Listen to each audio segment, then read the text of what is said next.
Hakikat menulis. Kegiatan belajar 1. Konsep menulis dan jenis-jenis tulisan. A. Konsep menulis. Menulis adalah suatu kegiatan menurunkan atau melukiskan lambang-lambang grafis dari suatu bahasa yang disampaikan kepada orang lain, yaitu pembaca, sehingga orang lain, pembaca, itu dapat membaca dan memahami lambang-lambang grafis tersebut sebagaimana yang dimaksudkan oleh si penyampainya atau penulis. Menulis merupakan suatu representasi bagian dari kesatuan-kesatuan bahasa Lado dalam Tarigan 1983 pasal 21. Dengan kata lain, menulis merupakan suatu cara untuk menyampaikan gagasan atau ide kita kepada orang lain agar orang lain dapat memahaminya. Menulis pada dasarnya merupakan suatu kegiatan yang produktif dan ekspresif. Dalam kegiatan menulis, seorang penulis harus terampil memanfaatkan grafologi, struktur bahasa, dan kosakata. Keterampilan menulis digunakan untuk mencatat, merekam, meyakinkan, melaporkan, menginformasikan, dan mempengaruhi pembaca. Maksud dan tujuan seperti itu hanya dapat dicapai dengan baik oleh para pembelajar yang dapat menyusun dan merangkai jalan pikiran dan mengemukakannya secara tertulis dengan jelas, lancar, dan komunikatif. Kejelasan ini bergantung pada pikiran, organisasi, pemakaian, dan pemilihan kata, serta struktur kalimat. M. C. Crimon 1967 pasal 122. Berdasarkan penjelasan di atas, dapat disimpulkan bahwa kegiatan menulis mengusung berbagai tujuan dan keperluan. Si penulis memiliki kiat menulis yang jitu, pandai memilih kata atau diksi yang tepat, dan piawai menyusun kata-kata dan kalimat-kalimat dalam suatu pengorganisasian yang enak dan mudah dibaca. Sebuah tulisan yang baik biasanya berisi organ-organ pembuka, isi, dan penutup. Pada bagian pembuka, biasanya penulis mengajak pembaca untuk mengenali arah tulisannya yang meliputi topik atau masalah yang akan disajikan, tujuan dan manfaat yang bisa dipetik, cara pemecahan masalah yang ditawarkan, dan lain-lain. Pada bagian isi, barulah penulis memaparkan pokok-pokok inti tulisan yang hendak disajikannya itu melalui penataan payung-payung masalah dengan jelas dan gamblang. Pada bagian penutup, penulis biasanya menyodorkan simpulan, keinginan-keinginan, atau harapan-harapan yang ingin dicapainya melalui tulisan itu. B. Jenis-jenis tulisan. Secara garis besar, tulisan dikelompokkan menjadi dua, yaitu fiksi dan non-fiksi. Tulisan fiksi adalah tulisan yang bersifat imajinatif. Artinya, penulis atau pengarang tulisan fiksi menggunakan kekuatan atau daya imajinasinya ketika menulis. Namun demikian bukan berarti seluruh isi tulisan fiksi merupakan khayalan pengarang. Pada umumnya, tulisan atau karya tulis imajinasi yang baik adalah karya tulis yang didasari oleh fakta atau data yang ada. Contoh tulisan fiksi adalah cerita pendek, novel, drama, dan jenis karya sastra yang lain. Yang kedua, tulisan non-fiksi. Tulisan non-fiksi adalah tulisan yang bersifat faktual. Fakta dan data pada tulisan non-fiksi harus akurat. Penulis tulisan jenis non-fiksi tidak diperkenankan menyertakan atau menggunakan daya imajinasinya. Penulis justru harus bersifat objektif, menggunakan bahasa formal atau baku, tidak menggunakan gaya bahasa sastra. Contoh tulisan non-fiksi antara lain artikel, resensi, laporan, karya ilmiah, dan sejenisnya. C. Kalimat efektif. Apa yang dimaksud dengan kalimat efektif? Kalimat efektif adalah kalimat yang mampu menyampaikan informasi dari penulis kepada pembaca secara tepat sehingga pembaca bisa memahami informasi yang tersaji dalam kalimat itu secara tepat pula. Sebuah kalimat efektif haruslah memiliki kemampuan untuk menimbulkan kembali gagasan-gagasan pada pikiran pembaca seperti apa yang ada dalam pikiran penulisnya. Ciri-ciri kalimat efektif meliputi 1. Kesepadanan dan kesatuan. 2. Kesejajaran bentuk. 3. Penekanan. 4. Kehematan. Dan 5. Kevariasian dalam struktur kalimat. Yang pertama, kesepadanan dan kesatuan. Syarat pertama kalimat efektif adalah memiliki struktur kalimat yang baik. Hal ini berarti bahwa kalimat itu minimal harus memiliki unsur-unsur subjek dan predikat. Seperti contoh 1. Adikku menyiram bunga di kebun belakang. 2. Adikku yang sedang menyiram bunga di kebun belakang. Kalimat 1 maknanya jelas. Kalimat tersebut paling tidak memiliki dua unsur fungsi inti, yaitu subjek dan predikat. Hubungan antara unsur subjek, adikku, dengan predikat, menyiram, dan antara predikat dengan objek, bunga, dan keterangan di kebun belakang menunjukkan keseimbangan dan kesesuaian antara gagasan dan struktur bahasa yang dipergunakan. Kalimat tersebut akan menjadi lain jika susunan kalimatnya diubah, misalnya menjadi seperti adikku bunga menyiram kebun di belakang saya. Pernyataan tersebut hanya terdiri atas satu unsur fungsi, yaitu fungsi subjek. Kalimat tersebut tidak memiliki predikat. Hal ini disebabkan oleh kehadiran kata tugas yang terselip di antara kata adikku dan sedang menyiram.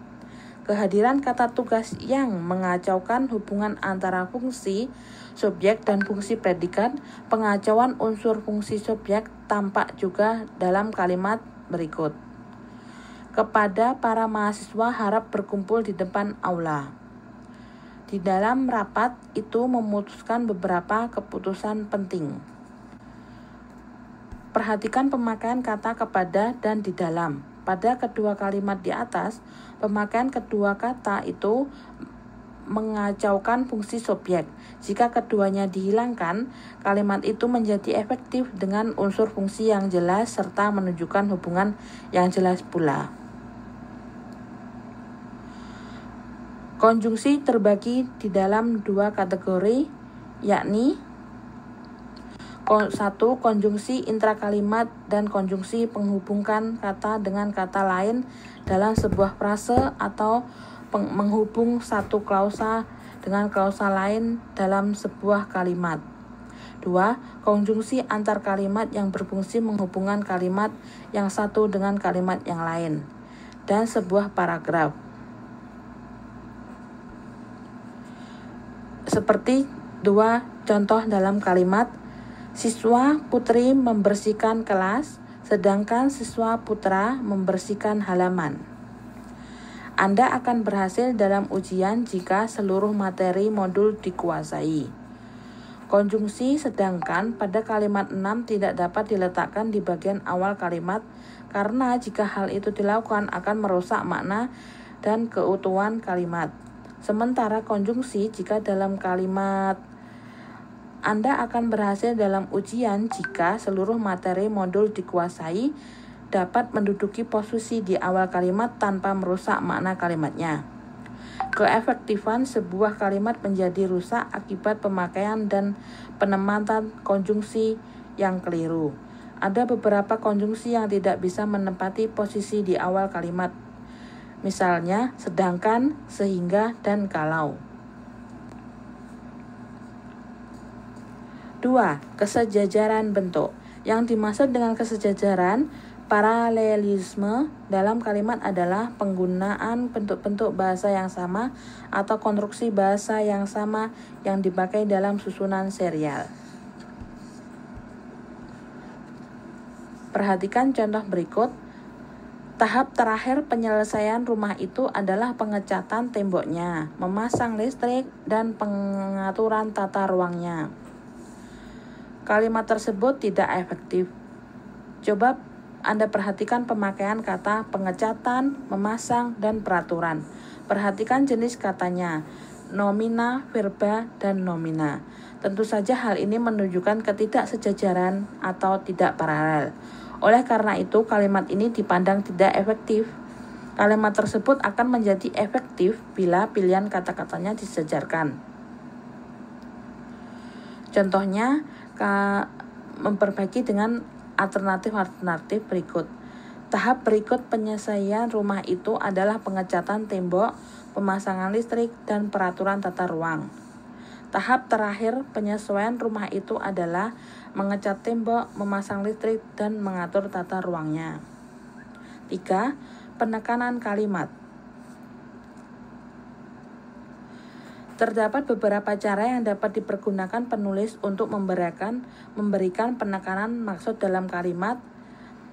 Cara-caranya meliputi A. Posisi dalam kalimat, B. Urutan yang logis, C. Pengulangan atau repetisi. A. Posisi dalam kalimat. Untuk memberikan penekanan informasi dalam sebuah kalimat, penulis dapat mengikuti kaidah posisi, yakni bagian yang ditekankan sebagai fokus informasi sebaiknya ditempatkan atau diposisikan di bagian awal kalimat. Perhatikan contoh berikut. Kepala SMA Merah Putih, Dr. Andes Haji Eka Ramdhani memberikan sambutan pada pembukaan lomba cepat tingkat SMA itu. Yang menjadi tekanan atau fokus informasi pada kalimat di atas adalah subjeknya, yakni Kepala SMA Merah Putih. Oleh karena itu, bagian atau gagasan yang ditekankan atau dipentingkan itu diletakkan di awal kalimat. Coba bandingkan dengan kalimat berikut. Pada pembukaan lomba cepat tingkat SMA, Kepala SMA Merah Putih Dr. Andes Haji Eka Ramdhani memberikan sambutan. Ketika posisi keterangan pada kalimat di atas diletakkan di depan, maka informasi itulah yang hendak ditekankan penulisnya. B. Urutan yang logis. Urutan yang logis dapat ditunjukkan melalui susunan secara kronologis. Penataan urutan tingkat kepentingannya yang semakin meningkat, makin lama makin penting, dan atau menggambarkan suatu proses kejadian.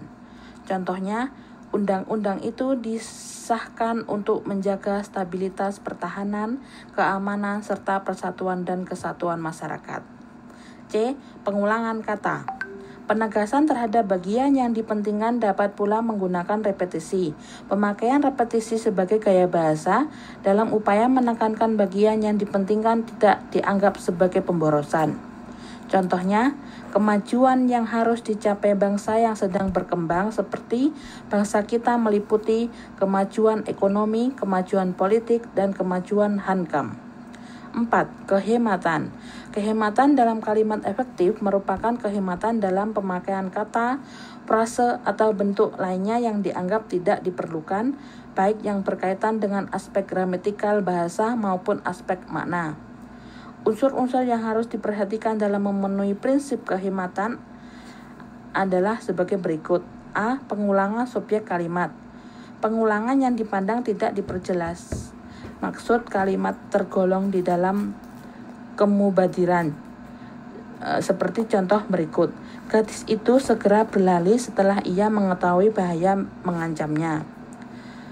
Subjek kalimat itu adalah gadis itu. Ia merajuk pada gadis itu yang dalam kalimat tunggalnya berfungsi sebagai subjek. Setelah digabungkan menjadi kalimat kompleks, kata ia tidak lagi berfungsi sebagai subjek, melainkan bagian dari fungsi keterangan setelah ia mengetahui bahaya mengancamnya. B. Hiponimi. Hiponimi adalah kata yang ruang lingkup maknanya mencakup hal-hal umum dan menyangkut aspek-aspek yang lebih luas. Contohnya, ia pergi hari Kamis kemarin. Tukang cat itu turun ke bawah melalui tangga darurat. Kalimat-kalimat itu dapat diperbaiki dengan mengurangi kata hari dan ke bawah. C. Pemakaian kata depan dari dan daripada. Berikut ini contoh penggunaan kata dari untuk menunjukkan arah dan asal usul. Pak Raden berangkat dari Jakarta tadi pagi. Baju itu terbuat dari kain sustra Kashmir. Penggunaan kata dari yang tidak tepat terdapat dalam kalimat anak dari paman saya akan datang hari ini. Dalam bahasa Indonesia, kata daripada berfungsi untuk membandingkan suatu benda atau hal dengan benda atau hal lainnya. Perhatikan contoh berikut. Anak itu lebih baik daripada adiknya. Bandingkan dengan pemakaian kata daripada pada contoh berikut. Kepentingan daripada rakyat harus lebih diutamakan. Kelima, kevariasian dalam struktur kalimat. Sebuah kalimat yang baik merupakan suatu komposisi yang dapat memikat dan mengikat pembacanya agar terus membaca sampai selesai. Untuk menjaga agar pembaca tidak merasa bosan adalah dengan melakukan variasi-variasi. Variasi-variasi ini dapat terjadi dalam hal 1. Cara memulai tulisan. Kalimat pembuka dapat menggunakan berbagai variasi struktur yang berbeda. Kalimat bisa diawali oleh subjek paling umum, predikat, susun inversi, atau keterangan. Kalimat tidak pernah diawali oleh objek atau pelengkap. Kedua, panjang pendek kalimat. Panjang pendeknya suatu kalimat tidak mencerminkan efektivitas kalimat itu. Kalimat yang pendek belum tentu efektif. Begitu pula sebaliknya, kalimat panjang belum tentu tidak efektif. 3. Ragam kalimat. Variasi kalimat juga dapat dilakukan melalui penerapan berbagai ragam kalimat. Dalam bahasa Indonesia terdapat 3 ragam kalimat, yaitu kalimat berita, kalimat tanya, dan kalimat perintah. Keempat, bentuk kalimat. Bentuk kalimat aktif dan pasif digunakan secara variatif. Kelima, kalimat langsung dan tidak langsung digunakan secara variatif.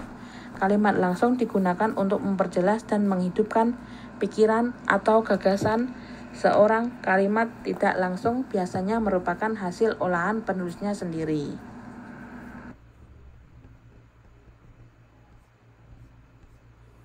Oke, itu ya yang dijelaskan oleh Yuyun ya tentang konsep menulis dan jenis-jenis tulisan.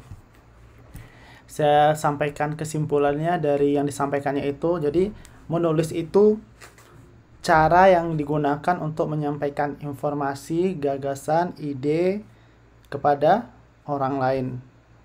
Itu dari definisinya. Jenis-jenis tulisan itu sendiri ada fiksi dan non-fiksi ya. Jadi kalau fiksi itu bersifat imajinatif, jadi berimajinasi ya. Sedangkan kalau non-fiksi itu bersifat faktual atau berisi-isi tentang fakta-fakta. Contoh dari non-fiksi itu ada cerpen, novel, drama, kalau sastra dan lain-lain ya. Sedangkan kalau non-fiksi itu contohnya ada artikel, resensi, skripsi, karya ilmiah, dan makalah dan lain sebagainya. Ciri-ciri kalimat yang efektif itu, ini ada 5 ya, kesepadanan dan kesatuan, kesejajaran bentuk, penekanan, kehematan, dan kevariasian dalam struktur kalimat. Ini yang dijelaskan oleh Yun tadi. Nah, bagaimana contoh-contohnya, apa yang dimaksud dengan kesepadanan, kehematan, dan lain-lain itu. Oke, ada pertanyaan sampai di sini?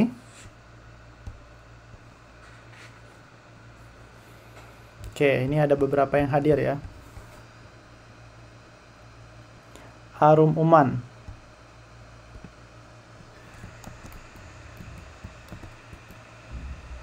Ajib.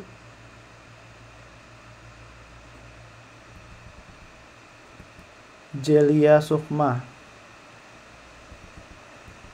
Adinda.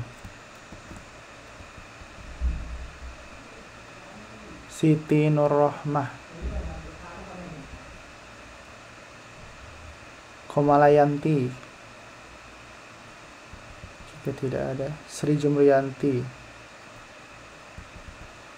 Susan. Siti Ainun. Oke, selanjutnya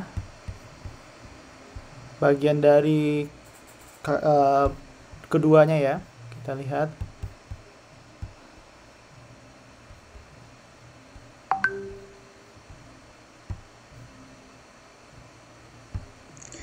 Assalamualaikum warahmatullahi wabarakatuh. Saya Sri Jumriyati dari Universitas Terbuka Hong Kong, jurusan Ilmu Komunikasi, kelompok 6, kegiatan belajar 2. Pengembangan paragraf. Pengertian, pembagian dan syarat-syarat pengembangan paragraf, teknik dan pola pengembangan paragraf. Pengertian. Paragraf merupakan inti penuangan buah pikiran dalam sebuah karangan.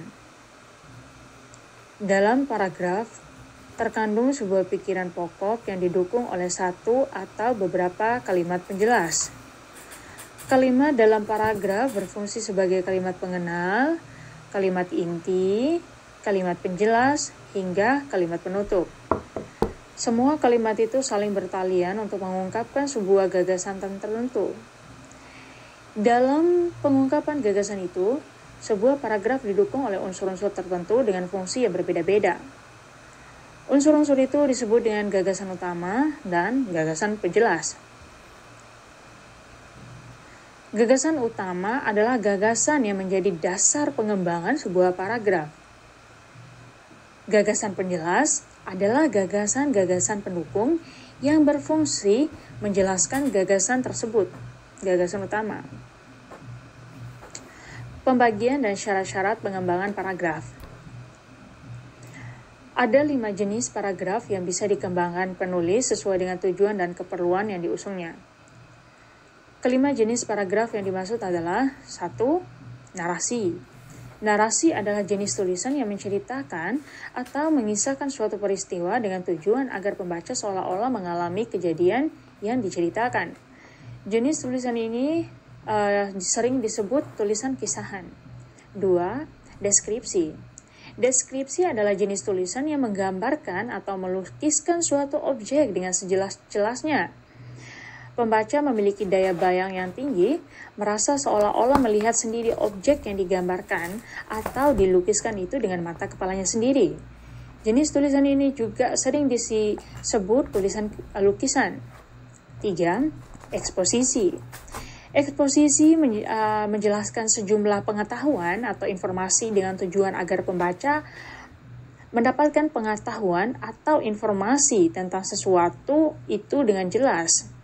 Tulisan eksposisi biasanya data, fakta, atau proses terjadinya sesuatu. Jenis tulisan ini juga biasa disebut dengan jenis tulisan paparan. 4. Argumentasi. Argumentasi adalah jenis tulisan yang bertujuan untuk membuktikan suatu hal agar pembaca meyakini suatu kebenaran akan sesuatu yang disampaikan oleh penulisnya itu. Pembuktian dalam penulisan argumentasi memerlukan fakta dan data yang akurat, serta argumen-argumen atau alasan-alasan yang kuat untuk meyakinkan pembacanya. 5. Persuasi. Persuasi adalah jenis tulisan yang bertujuan untuk mempengaruhi pembaca agar mereka setuju dan sepaham dengan ide atau gagasan yang disampaikan oleh penulisnya. Jenis tulisan ini tidak sekedar menyampaikan fakta berikut argumen-argumennya, melainkan disertai juga dengan sikap dan opini penulisnya yang bernada ajakan. Jenis tulisan ini juga biasa disebut dengan tulisan ajakan atau bujukan. Paragraf eksposisi dan argumentasi memiliki persamaan. Keduanya sama-sama menjelaskan pendapat atau gagasan kita. Keduanya sama-sama membutuhkan fakta yang dapat disajikan dalam bentuk grafik, peta, angka, diagram, dan lain-lain. Keduanya sama-sama menggali ide dari pengalaman, pengamatan, dan penelitian. Selain memiliki persamaan, kedua jenis paragraf ini juga memiliki perbedaan. Tujuan eksposisi menjelaskan atau memaparkan sesuatu sehingga pembaca memperoleh informasi yang jelas dan informasi itu Argumentasi bertujuan untuk membuktikan sesuatu kepada pembaca mengenai kebenaran dari sesuatu itu sehingga pembaca mengakui, merasa yakin akan kebenaran dari sesuatu informasi tersebut. Posisi A, eksposisi menggunakan contoh angka atau grafik untuk menjelaskan sesuatu, sedangkan argumentasi untuk membuktikan bahwa pendapat penulis itu benar. Penutup pada eksposisi biasanya menegaskan lagi sesuatu yang telah dipaparkan sebelumnya. Penutup pada argumentasi biasanya berupa simpulan. Berdasarkan tujuannya, paragraf dapat dibedakan menjadi beberapa paragraf pembuka, paragraf penghubung, dan paragraf penutup. Paragraf pembuka berperan sebagai pengantar atau pendahuluan sebelum sampai pada inti permasalahan. Oleh sebab itu, paragraf pembuka harus dapat menarik perhatian pembaca. Paragraf penghubung berisi persoalan. Oleh sebab itu, dari segi kuantitatif, biasanya paragraf inilah paling panjang. Paragraf penutup berisi simpulan, penegasan, atau harapan dari penulis. Dalam pengembangan paragraf terdapat sejumlah persyaratan yang harus dipedomani agar paragraf tersebut tersusun dengan baik. Paragraf yang baik memiliki kualitas daya sampai yang tinggi dalam mengusung maksud penulisnya.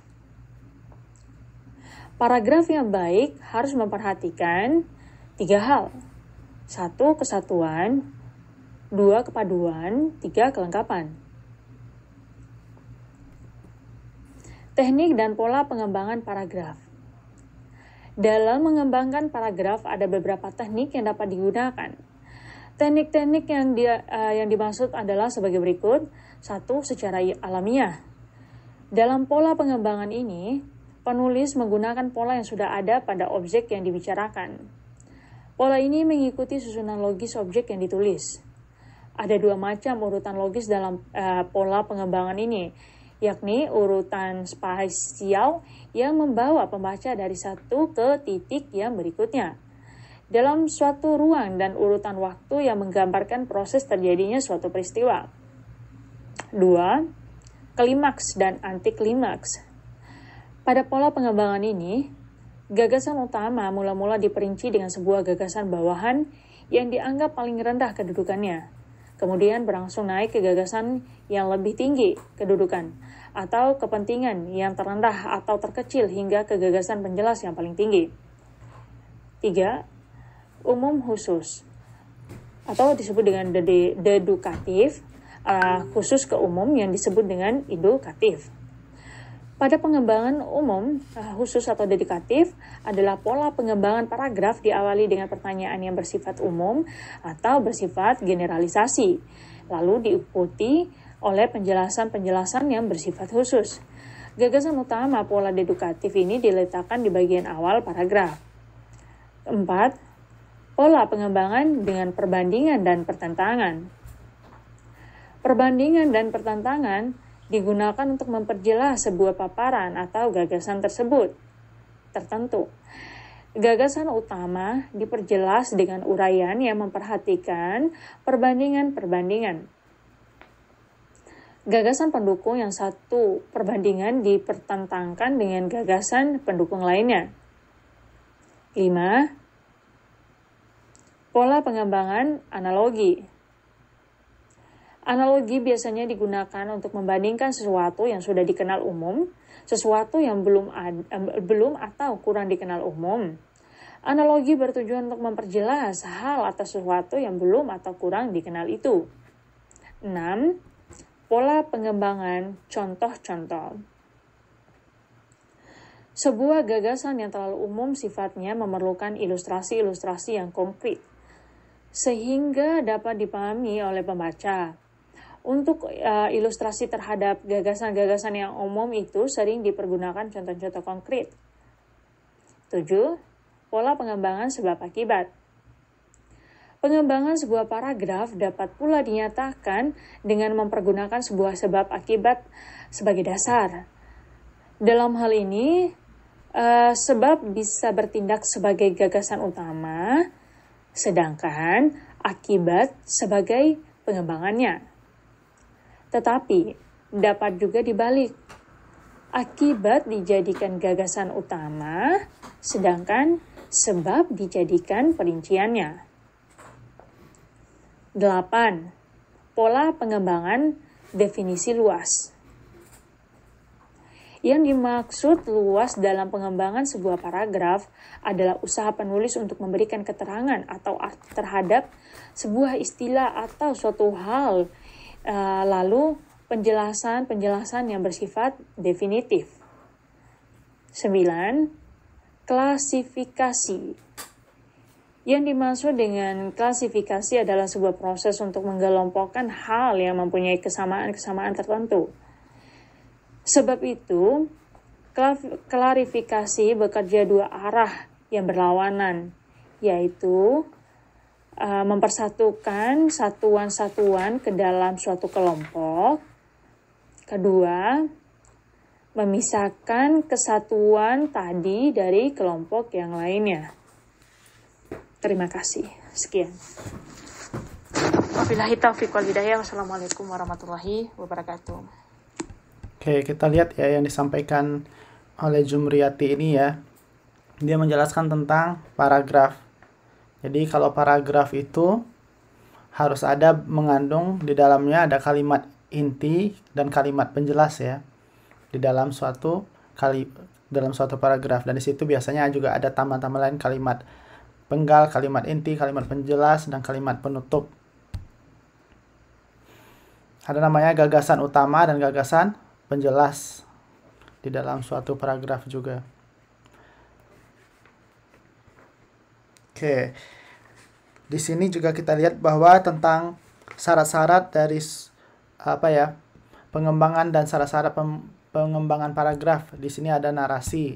Yang pertama, ada deskripsi. Narasi itu berisikan tentang tulisan sebuah kisah-kisah ya, kisahan. Terus kalau deskripsi itu bercerita tentang tulisan lukisan, menjelaskan tentang gambaran. Eksposisi yang ketiga. Yang ketiga itu menjelaskan tentang paparan. Yang keempat, argumentasi itu bertujuan untuk argumentasi itu untuk sebuah tulisan pembuktian atau alasan. Yang terakhir itu yang kelima ada persuasi, itu tulisan itu juga disebut dengan ajakan atau bujukan. Jadi isinya tentang ajakan dan bujukan. Itu yang disampaikan oleh Sri Jumriyati itu ya.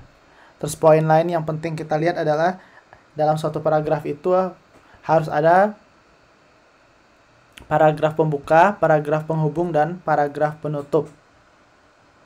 Jadi dalam sebuah tulisan itu harus ada paragraf pembuka, paragraf penghubung, dan paragraf penutup.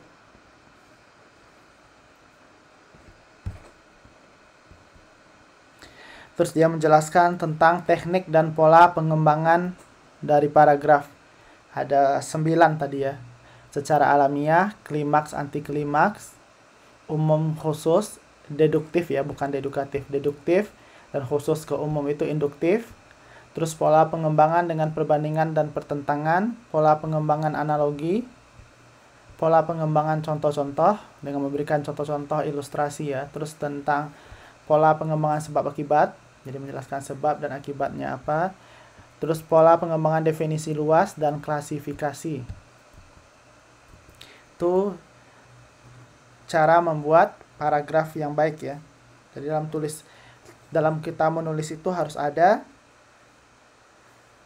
paragraf yang baik ya. Dalam sebuah tulisan yang baik harus terdapat paragraf-paragraf yang baik. Jadi dalam tulisan itu ada paragraf pembuka, paragraf inti, dan paragraf penutup. Dalam paragraf itu juga ada kalimat inti dan kalimat penjelas dalam suatu kalimat. Jadi kesimpulannya dipelajari hari ini menjelaskan bahwa menulis itu adalah kegiatan yang dilakukan penulis sebagai untuk menyampaikan informasi, pesan, menyampaikan